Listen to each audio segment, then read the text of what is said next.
안녕하세요. 언더독입니다. 오늘 볼 책은 실력과 노력으로 성공했다는 당신에게 라는 책입니다. 이 제목의 의미를 두 개로 볼 수가 있죠.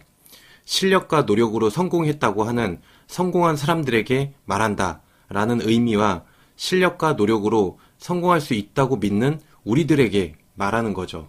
제가 이렇게 자꾸 기존의 뻔한 자기 개발을 부정하는 이유는 퍼즐 맞추기하고 똑같아요.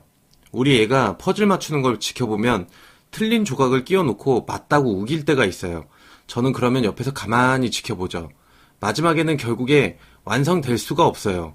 이상하네? 하면서 우리 애가 고개를 갸웃거리죠. 이거랑 똑같은 거예요. 잘못된 지식이 섞이면 원하는 목표에 도달할 수가 없어요. 이 책은 승자 독식사회라는 아주 훌륭한 책을 쓴 작가가 쓴 책입니다. 이분은 진보 성향을 갖고 있어서 책 내용 중에도 그런 내용이 포함되어 있으니까 보수주의자들은 꼭 봐야 합니다. 왜 보수주의자들이 꼭 봐야 하냐라고 한다면 내 생각과 같은 책만 봐서는 발전이 없어요. 나와 다른 생각을 가진 사람과 자꾸 얘기를 해야지 성장할 수 있는 것처럼 책도 나의 생각과 다른 책을 자꾸 봐야 돼요. 그러면서 자기의 주장이 맞는지 한번 더 확인을 해보는 거랑 같죠. 겉표지에도 보수당의 마음을 바꿀 책이라고 써져 있죠. 자, 이제 책 내용을 보겠습니다. 막대한 부를 축적한 사람들은 거의 언제나 재능이 뛰어나고 엄청나게 노력하는 사람들이다. 하지만 우리가 알아야 될 점은 노력한 만큼 성공한다는 게 아닙니다. 다른 사람들 역시 일할 때 그만큼 혹은 그 이상을 노력하는 사람도 많다는 것이죠. 노력한 만큼 성공한다면 정말 좋은 사회겠죠. 하지만 지금 우리가 사는 세상에는 노력한 만큼 성공하지는 않습니다. 자, 12쪽에 보면 실력주의를 표방한다는 말은 아까 전에 말씀드렸던 노력하고 똑같아요. 자유경제 체제에서는 실력주의가 인정을 받고 있는 현실이죠. 그리고 13쪽 실력주의를 앞세우면서 개인주의를 찬양하는 사회에서 돈을 가장 많이 버는 사람들한테 그 성공에 약간의 운이 따랐다고 말한다면 이는 그들이 실제로는 최고가 아니며 스스로 생각하는 만큼 대단한 존재도 아니라고 말하는 것과 다름없다. 우리나라가 자유경제 시장을 표방하고 있죠. 이런 상황에 실력주의를 내세우면서 그 성공에 약간의 운이 따랐다고 한다면 실제로는 최고가 아닌데 대단한 존재도 아니라는 거죠. 이 말을 잘 생각해 보세요. 만약에 성공 확률이 30%예요. 나머지 70%는 다 운이라고 했을 때 그렇다면 이 말은 사람이 최대한 노력을 한다고 해도 30%의 가능성만 있다는 얘기죠. 나머지 70%는 운이 작용했다고 볼 수 있는 말입니다. 이해가 가셨나요? 그만큼 운이 크게 작용했다는 부분이기도 하죠. 이걸 반대로 운이 2%고 노력이 98%라고 해도 이 또한 마찬가지입니다. 그 부분에 대해서는 뒤에서 얘기해 드릴 건데요. 그거는 좀 이따 보시고요. 이 14쪽의 이 부분은 베스트셀러 작가가 자기가 운이 좋았던 부분에 대해서 말하는 부분인 거고 15쪽 이쪽을 볼게요. 성공이 항상 어떻게 합리화되는지 보여줍니다. 사람들은 성공이 운 때문이었다는 소리를 듣기 싫어합니다. 특히 성공한 사람들은 더욱더 그렇죠. 나이를 먹어가면서 그리고 계속 성공을 이루어가면서 사람들은 성공이 자신에게 너무나 당연한 일이라고 생각을 합니다. 자기 인생에서 그저 운이 좋아 생겼던 일들이 결국 어떤 영향을 미쳤는지는 결코 인정하려 하지 않아요. 자, 이건 우리들도 똑같아요. 지금 현재 자기 자신의 위치가 운 때문이라고 하면 좀 거북한 느낌이 들 겁니다. 성공한 사람들은 더더욱 그랬겠죠. 자기는 노력했으니까 그 대가로 성공을 했고 당연한 보상을 받았다라고 생각을 하는 거죠. 중요한 건 운이 좋아서 생긴 일들이 결국 어떤 영향을 미쳤는지 알아야 한다는 거죠. 앞쪽에 있었던 그 사례를 보면 이쪽이죠. 부자를 만나서 그 사람 회사에서 일을 하다가 책을 내서 부자가 되었다고 하는 내용이에요. 부자를 만날 수 있었던 그 운이 어떻게 영향을 미쳤는지 이 부분은 다들 인정을 안 하려고 한다는 거죠. 자기가 글을 잘 썼다고 그렇게 생각을 하는 거죠. 이쪽 부분을 보면은 미국의 한 칼럼니스트가 이런 말을 했다고 해요. 미국에서 성공을 거둔 사람들 사이에서 발견되는 공통된 착각은 자신이 성공한 이유가 오직 좋은 머리로 열심히 노력했기 때문이다 라는 생각이다. 이 말도 맞아요. 아메리칸 드림이 왜 아메리칸 드림인지 아세요? 미국에서 그랬으니까 그런 거예요. 미국이니까 그런 아메리칸 드림이 생길 수가 있었던 거예요. 동남아시아 드림이라고는 안 하잖아요. 가난한 나라에서는 똑같은 실력과 노력으로 해도 그런 성공을 이루질 못하죠. 그리고 이어서 아낌없이 사랑해주고 자기 전에 동화책을 읽어주고 리틀 야구 리그 선수로서 그라운드를 누비게 해주고 도서관에서 책을 읽는 습관을 길러주고 음악 레슨을 받게 해주면서 그들을 키웠던 미국 중산층 가정의 부모가 그들을 임신했을 때부터 이미 커다란 행운이 시작된 거나 다름없다. 이게 이미 커다란 행운을 갖고 태어났다는 것이죠. 실제 이런 부모님을 만나는 것도 행운이에요. 왜냐면 경제적으로 여유가 없는 부모님 밑에서 태어나면 돈 버시느라 책 읽어주고 자식 교육에 크게 관여할 여건이 못 되죠. 출발점이 틀린 거예요. 자, 이쪽을 보면 사람들은 보통 성공을 전적으로 선택과 개인적 책임에 관한 것으로 생각을 한다. 이 부분은 자유주의 사회일수록 더욱 그러한 경향이 있어요. 맞는 말이지만 하지만 그보다 훨씬 더 복잡하다. 요 사회학자인 쇼 리어든이 지적하듯이 부유한 집 아이들은 나쁜 선택을 많이 한다. 하지만 그렇다고 해서 결과 또한 항상 나쁜 것만은 아니다. 이해 가셨죠? 성공한 사람들이 항상 훌륭한 결정을 내린다고 생각하는 게 가장 크게 잘못 생각하는 거예요. 똑같은 사람이에요.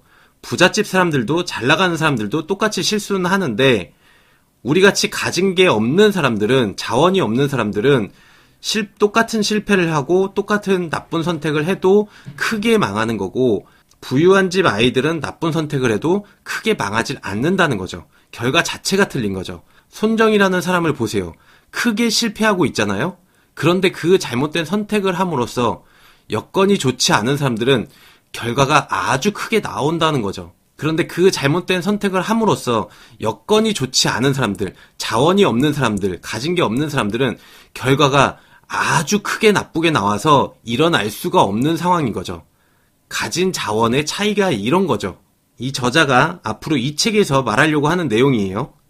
성공한 사람들은 자신의 성공에 있어서 행운의 역할을 과소평가하는 경향이 있으며 이로 인해서 문제점이 이 부분이에요.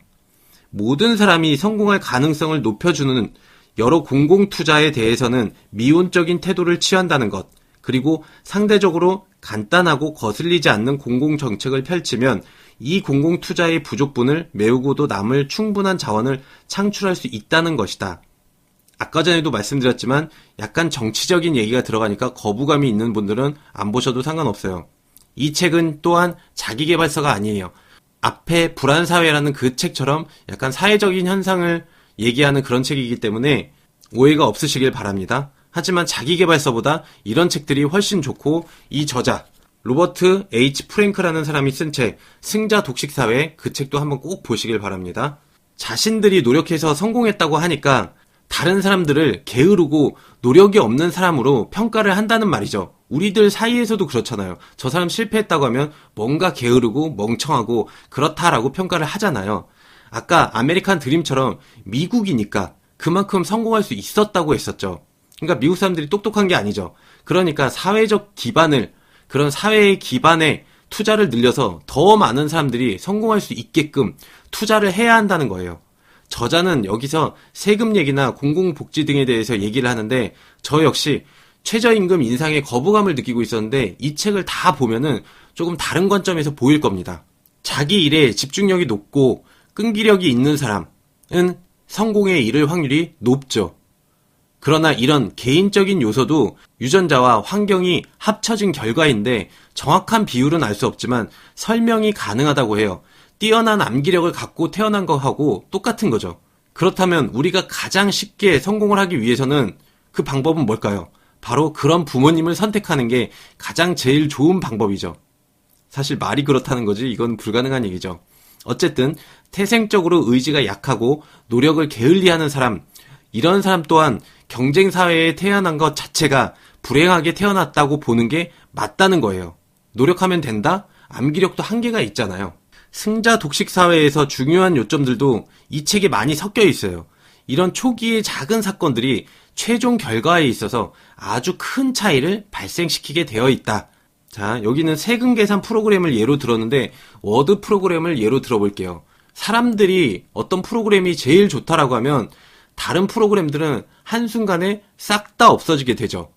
왜냐면 좋다고 하는 프로그램이 토렌트 같은 사이트나 뭐 유료로 돈으로 다운받는 그런 사이트들에 풀리면은 쫙 공짜로 풀리게 되고 시장 점유율이 급격하게 올라가게 되죠. 1등과 2등 사이에 큰 차이가 기술적으로는 없었는데 어느 순간 압도적인 1등이 되어버리는 것이죠. 이게 바로 초기의 작은 차이가 그런 큰 결과를 낳는다는 거예요. 98%의 재능과 노력이 결정하고 2%는 행운이 결정한다고 가정을 해볼게요. 이 경우에도 잘 보면 이런 분야에 재능이 뛰어난 사람들이 많이 모이게 되죠. 이를테면 사법고시 같은 거. 거의 최고 수준의 경쟁자들이 몰리고 그 중에 몇 명은 행운까지 따라주는 사람들이 분명히 있어요. 이 사람들 사이에서는 재능도 노력도 비슷하게 몰릴 수밖에 없어요. 다 똑똑한 사람들이 모이겠죠. 결국에는 운이 크게 작용한다는 말이 되는 거예요. 이해하셨죠? 다 똑같은 사람들이 모이니까 수준이 다 비슷하니까 나머지 2%에서 차이가 난다라는 그 얘기예요. 이렇게 운이 분명히 작용하는 것을 두고도 왜 자꾸 운이 과소평가를 당할까요? 자, 그 이유가 있습니다. 성공한 사람들이 다른 요인을 배제하고 오직 재능과 노력을 강조함으로써 자신이 성취한 부의 정당성을 강화하려는 의도에서 비롯된 것일지도 모른다. 안 그러면 시기 질투의 대상이 되어버리잖아요. 잘 생각해 보세요. 노력하는데도 성공을 못하는 사람들은 자기가 운이 없다고 생각을 하죠. 그런데 운 없이 태어난 사람들은 노력을 하려고 노력해요. 이걸 어떻게 봐야 될까요? 이게 되게 웃긴 거예요. 이걸 자기계발서들이 노리고 책을 팔아먹는 거예요. 이런 연구조차 안 하고 그저 자기가 어떻게 성공했는지 과장을 해서 팔아먹기만 하고, 옛날에는 우리 삼국지를 읽어보면은 유비가 알고 보니까 어디 왕의 후손이다. 뭐 만화도 보면은 뭐 내가 알고 보니까 내가 누구의 자식이었더라. 뭐 영화 원티드 같은 거 보시면은 남자 주인공이 아버지가 킬러였죠. 능력이 뛰어난. 그걸 듣고 자기의 숨겨진 재능을 발굴해내려고 노력을 했죠. 그렇게 예전에는 신분을 강조했는데 지금은 자신의 노력을 정당화시키려고 하죠. 노력이나 실력도 이게 시대의 흐름에 따라서 정당성을 표현하는 방식일 뿐이에요. 이 부분이 중요해요. 아무리 노력을 해도 보상이 오는 게 시간이 걸리거나 안 오면 결국은 노력을 꾸준히 기울이는 게 어렵게 된다는 얘기예요. 그건 의지가 부족한 게 아니에요. 결국 초반에 운이 왔다 안 왔다에 따라서 엄청나게 큰 차이가 난다는 거예요. 초반에 운이 온 사람은 뒤에까지 꾸준히 노력을 하겠죠. 그러나 초반에 운이 안 오면 포기하게 되겠죠. 이렇게 사람들이 성공에 대해 잘못된 믿음을 가지고 있는 부분에 대해서 재미있는 부분이 있어요. 학자들이 밝혀낸 바에 따르면 우리 중에 절반이 훨씬 넘는 사람들은 자기 재능이 상위 50% 안에 든다고 믿는다는 걸 밝혀냈어요. 저도 이걸 보고 많이 깨달았어요. 내 재능이 뛰어나지 않을 수도 있다는 걸 말이죠. 사람들은 좀 낙관적이라는 거죠. 사람들이 있는 그대로 볼 수 있게 된다면 실제 성공할 가능성이 낮다는 걸 현실적으로 깨닫게 되고, 그러면 노력 자체도 안 할 수 있는 부정적인 결과가 나올 수도 있어요. 노력하면 성공할 수 있다는 그 믿음, 어떻게 보면 조금은 쓸모가 있어요. 그런데 중요한 건 이런 운이나 자신의 능력 외의 부분들, 뭐 그런 사회적 인프라 같은 부분을 과소평가하면은 다른 모든 사람들이 성공하도록 돕는 걸 꺼리게 된다. 이 말인 거예요, 이 저자는. 나도 그랬으니까, 나도 그냥 맨몸으로 노력으로 했으니까 너도 그래야만 해. 라는 식인 거죠. 주식 부자 워렌 버핏이 이쪽 부분을 얘기했는데, 요걸 잘 보면은 이 연설 이후 논란이 많았다고 해요. 지금 좀 전에 말한 것처럼 사회 인프라가 발달되어야 된다. 이 부분에 대해서 연설을 했는데 논란이 많았다고 해요. 중요한 거는 사회가 더 많은 사람들을 성공할 수 있는 기반이 되어줄 수 있다라는 부분이죠. 아메리칸 드림처럼 말이죠. 그런데 이런 부분에서 공공투자가 잘 되고 있지 않다라는 말을 워렌 버핏이 한 거예요. 자, 유명한 배우죠. 알파치노. 알파치노가 배우로 성공한 부분에 대한 그런 예시를 들어줬어요. 대부라는 영화로 유명해졌죠. 초기에 도저히 일어날 것 같지 않았던 캐스팅 결정 때문에 시작이 되었다고 볼 수 있다. 그의 성공에 대해서 말이죠. 결국 알파치노도 이 저자가 보기에는 운이 개입되었다고 생각을 하는 거죠. 캐스팅 결정 때문이었다. 아직도 실력주의, 노력을 믿는 사람들은 그 기회가 아니었다 해도 결국 그런 연기 실력을 가지고 있다면 언젠가는 성공했을 것이다 라고 주장하는 사람들도 있죠. 맞는 말이기도 해요. 그런데 이걸 반박할 수 있는 증거는 너무나 넘쳐나요. 엄청난 재능을 갖고 있는데도 그 기회조차 못 잡는 사람이 너무나 많아요. 기회를 못 잡는 사람. 만약에 대보라는 영화에 알파치노가 아니라 다른 배우가 했다면 알파치노는 결국에 이런 슈퍼스타는 되지 못했을 거라는 거죠. 마태 효과라는 게 있어요. 그게 뭐냐면 성경에 보면 마태복음 25장에 나오는 건데 무릇 있는 자는 받아서 풍족하게 되고 없는 자는 그 있는 것까지 빼앗기리라 라고 했어요. 쉽게 말하면 부익부 빈익빈이라는 거죠. 유명한 사람이 더 유명해지고 더 많은 보상을 더 가져간다 라는 거죠. 이게 바로 후광효과라는 걸로 이어져요. 음원 다운로드 실험을 했는데 결론만 말하자면 다른 사람들이 많이 다운로드 받은 것이 후광효과, 즉 더 좋아 보인다는 그런 효과예요. 더 좋은 음악처럼 들려서 더 많은 사람들이 다운로드를 받는다라는 거죠. 자, 미국의 성공적인 드라마 기획자가 나와서 이런 말을 했어요. 자신의 드라마가 성공한 이유에 대해서 물어보자 저도 정확한 이유를 잘 모르겠습니다. 그 이유를 알면 어떻게 노력해야 큰 성공을 거두게 되는지 아는 셈인데 그러면 얼마나 좋겠습니까?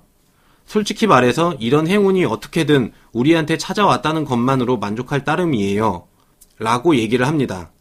그리고 뒤이어서 쌍둥이 자매에 대한 연구 결과도 있는데 일란성 쌍둥이가 동시에 SAT 시험을 치른다. 그날 몸이 아팠던 동생은 언니보다 200점 낮은 점수를 받고 말았다. 그리고 두 자매의 인생 역정은 그날 이후로 완전히 달라지기 시작한다. 언니는 결국 노벨 화학상을 타지만 동생은 화학과 겸임 교수로 일하면서 그럭저럭 살아간다. 이처럼 아주 작은 차이가 최종 결과에 있어서 엄청난 차이로 증폭되는 사례를 우리는 자주 목격한다. 행운이란 게 전체 결과를 다 이끌어주는 견인차 역할을 하는 게 아니라 초기에 어떤 기회, 초기에 큰 차이, 출발점의 차이를 주는 거죠. 자, 빼놓을 수가 없죠. 가장 부자 빌 게이츠 사례가 나와요. 아웃라이어라는 책에 나왔던 그 부분인데 제가 아웃라이어 그 영상에서 말했던 부분이기도 해요. 빌 게이츠는 자신의 노력에 대한 즉각적인 피드백을 받으며 오랜 시간 프로그래밍에 몰두할 수 있는 최초의 미국인 가운데 한 명이 될 시기와 환경에 태어났다. 그리고 이쪽 부분을 보신다면은 사실 빌 게이츠가 뭐 프로그래밍을 열심히 했다고 하는데 사실 프로그래밍을 잘해서 지금의 빌 게이츠가 된 게 아니에요. 이 부분에 대해서 여기서 잘 나왔는데 IBM에서 운영체제를 빌 게이츠에게 부탁을 했고 빌 게이츠는 사다가 판 거예요. 그래서 5만 달러의 큐도스를 사서 IBM에 팔아서 아주 큰 돈을 벌어서 마이크로소프트가 생기게 된 거죠. 개발자가 아니라 사실 유통업자로 성공을 했어요. 결국 이 말은 뭐냐면 일반인과 출발선이 다르고 갖고 있는 자원이 아예 틀린 거죠. 애초부터. 우리가 알고 있던 그런 성공 사례하고 틀린 거예요. 프로그램 열심히 공부했다고 하는데 유통업자인 거예요, 결국엔. 자, 때로는 불운해 보이는 출발이 훗날 엄청난 성공의 씨앗이 되는 때도 있다. 20세기 초 뉴욕에 와서 이민 와서 의류 산업으로 성공을 거둔 유대인들의 경험을 사례로 든다. 다른 변호사들이 거들떠 보지도 않는 인수합병, M&A죠. 이쪽을 다루다가 시대가 변하면서 이들이 엄청난 수익을 올린 거죠. 이것도 결국에 운이죠. 이 사람들이 알고 한 게 아니라 어쩔 수 없이 했었던 건데 시대가 변하면서 이들한테 초기 출발점이 다르니까 엄청난 수익을 올리게 해준 거죠. 뭐 이렇게 제가 자꾸 자기 개발을 부정하고 노력하지 마라. 실력이 뭐 중요한 게 아니다. 이런 식으로 얘기하는 것 같은데 이런 노력이나 이런 것들을 모두 부정하는 게 아니에요. 너무 강조되고 너무 신화처럼 들리는 거예요. 이게 잘못됐다는 거예요. 그냥 기본적으로 필요한 요소 중에 하나일 뿐이에요. 그냥 일부분이에요. 이게 성패를 좌우하는 단 하나의 요소가 아니라는 게 제가 전하고자 하는 겁니다. 행운이 진짜 중요한 이유는 같은 수준의 재능과 노력으로 열심히 일하는 사람들 사이에 상당한 소득 격차가 발생하는 까닭은 무엇일까? 그런 차이가 최근 수십 년간 크게 벌어진 까닭은 또 무엇일까? 이 차이가 왜 앞으로 더 커질까? 이 부분은 사실 승자 독식 사회라는 제가 추천하는 책에 보면은 잘 나와 있어요. 너무 옛날 책이라서 이북으로 나와 있는 건 제가 확인을 했는데 아마 중고책으로 구입을 하셔야 될 거예요. 올림픽에서 100m 달리기를 했는데 1등과 2등이 1초 차이도 안 나는데 1등과 2등이 버는 금액은 상상을 초월하죠. 대부분의 분야에서 이런 현상이 나타나요. 이게 승자가 모든 걸 독식한다는 거죠. 그래서 승자 독식 사회라는 책이 나왔던 거예요. 결국에는 성공은 상대적이라는 거예요. 무슨 말이냐고 하면은 1등이 절대적으로 어떤 실력 이상의, 그러니까 뛰어난 어떤 기준점 이상의 실력을 갖추고 있다는 게 아니라는 거예요. 예를 들어서 저처럼 북튜버라고 해볼게요. 유튜버 중에서 책을 소개하는 북튜버죠. 유튜브에 책 리뷰를 올리고 있었는데 유튜브가 한국에 본격적으로 알려지면서 많은 사람들이 몰려 들어왔어요. 그때 그 순간 여러 북튜버들이 있었을 텐데 그 중에서 제일 많이 선택을 받은 사람이 북튜버 1위가 되고 1등과 2등의 차이가 실력만큼 차이가 나는 게 아니라 어마어마하게 큰 차이가 나타난다 라는 게 승자 독식 사회라는 거예요. 실력만큼 차이가 나는 게 아니고 그만큼 보상이 차이가 나는 게 아니라 이게 차이가 말도 안 되게 확 벌어진다는 거죠. 그러니까 1등이 대단해서 엄청난 1등이 아니라 고만고만한데 맞잖아요. 어차피 사람 일 하는 건데 거기서 조금 나은 사람들이 그 순간에 1등이 되고 있었다라는 거죠. 이를테면 인스타도 똑같은 거예요. 페이스북이 인수하기 전에 인스타가 제일 프로그램이 좋아서 인수된 게 아니에요. 그런 사진 올리는 어플 되게 많았어요. 인스타를 어떤 이유에서 페이스북에서 인수를 했고 그 이후 사진 공유하는 어플 중에서 압도적인 1등을 하게 되고 별로 차이가 안 나던 2등, 3등들은 아예 매장이 돼버리는 거죠. 그렇게 본다고 하면은 베스트셀러가 반드시 좋은 책이 아니란 걸 알 수 있는 부분이에요. SNS가 발달을 하면서 이 승자 독식 사회의 그 법칙이 점점 더 확실해지고 있어요. 유명한 인싸가 소개한 책이 압도적으로 베스트셀러가 되겠죠. 좋은 책이라서 그런 게 아니에요. 마케팅이 잘 되고 소개가 많이 되면 그런 경우에도 실제로 많이 소개가 돼서 좋은 책이 돼버린 경우가 되는 거예요. 그걸 출판사들도 요즘엔 열심히 이용을 하고 있죠. 대표적으로 론무어라는 사람도 있는데 레버리지하고 뭐 머니라는 걸 쓴 사람도 있는데 뭐 이 사람 얘기는 더 안 하겠습니다. 별로예요. 여기까지 정리하자면 운은 아주 미세한 차이지만 그 결과는 매우 크게 나타난다. 이렇게 보면 돼요. 자, 그리고 4장. 크게 성공한 사람이 대부분이 행운아인 이유. 자, 육상 경기에서 세계 신기록이 나왔을 때 순풍, 그러니까 등 뒤에서 밀어주는 바람이죠. 이게 없었던 기록은 없었다 라는 결과가 나와 있어요. 다 순풍이에요. 역풍이 불 때는 세계 신기록을 못 세웠어요. 그러니까 달리기를 잘해서 그런 게 아니라 운이 좋았던 거죠. 뒤에서 순풍이 불어줬으니까. 이런 게 진짜 운이에요. 운이 좋지 않고서는 경쟁자가 많은 상황에서 승리하기 어려운 이유는 무엇일까? 가장 능력 있는 경쟁자라고 해서 남보다 운까지 좋을 수는 없다. 둘째, 경쟁자 수가 많으면 재능이 뛰어난 사람이 많고 경쟁자가 많기에 운이 더 좋은 사람이 언제나 존재한다. 결국에 운이 아주 작은 부분을 차지한다고 해도 경쟁자가 많다면 운이 좋은 사람이 승리한다. 이 책 뒤쪽에는 엄청난 재능으로 최선을 다했는데 물질적인 성공을 누리지 못한 이유를 보여주는 곳이 있어요. 결론적으로는 승자보다 운이 나빴다는 것 뿐이에요. 자, 125쪽을 보면 어떤 경쟁이 치열한 분야에서 성공한 사람을 보면 그 사람이 엄청난 재능으로 노력을 기울이는 모습을 보니까 사람들은 노력하면 성공을 할 수 있다라고 생각을 하게 되죠. 경제적으로 막대한 수익을 가져다 주는 분야, 가수, 연예인 같은 분야를 보면 되죠. 그런 데를 보면 그렇기 때문에 경쟁자가 엄청나게 많죠. 그러다 보니까 행운이 따르지 않고서는 승자가 되기 어려운 거예요. 진짜 논리적인 얘기죠. 이 정도면 생각이 바뀌어야 돼요. 노력을 하면 성공을 할 수 있다라는 그 생각을 버려야 돼요. 이런 말을 했다고 해서 뭐 운 좋아지는 책, 그런 책을 보라는 얘기가 아니에요. 잘 이해를 해야 해요. 오늘 아침에도 제가 보니까 어떤 사람이 사주였나 관상 공부를 해서 책 하나 낸 게 있던데 그것도 무슨 참 CEO들 뭐 투자 관리 해줬다고 하는데 그게 과대 광고예요. 그런 책 별로. 뭐 여튼 자, 5장 행운과 능력에 대한 그릇된 믿음이 사라지지 않는 이유. 이 부분도 재밌는데 핵심 내용을 뒷받침하는 보조적인 내용이에요. 심리학적으로 왜 성공을 하기 위해서 실력과 노력을 해야 한다고 믿는지 뭐 이런 내용이죠. 심리학에 관심이 많으면 재밌는 부분이에요. 자, 이 정도 했으면 제가 말하고 싶은 건 다 말했다고 보면 돼요. 실력과 노력이면 성공할 수 있다고 하는 건 좋은 면도 있어요. 분명히. 하지만 이게 장기적으로 보면 더 큰 손실이 올 가능성이 커요. 뭐 시크릿 같은 책 뭐 이런 거죠. 자기가 합리적이다. 어떤 답이 있을 것이다 라고 생각하는 사람들이 오히려 이렇게 실력주의를 찬양하는 경향이 많아요. 논리적으로 흘러가야 되는 세상이 돼야 되니까. 그렇게 설명을 하고 싶고 그렇게 분석을 하고 싶으니까. 그런데 오늘 제가 말한 부분들이 더 합리적이지 않나요? 성공했다는 어떤 개인의 의견이 아니라 이렇게 진짜 통계적으로 정확하게 나오잖아요.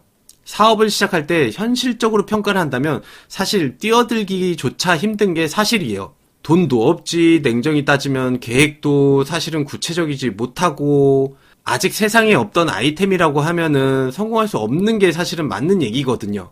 그래서 사람들은 오로지 잘 풀릴 경우만 생각을 하게 돼요. 이런 모험에 뛰어드는 사람들은 성공을 향해서 최선의 노력을 할 겁니다. 이렇게 모험을 쉽게 할 수 있다는 것도 유전적인 행운에 포함이 돼요. 유전자가 그런 사람들은 그렇게 쉽게 하거든요.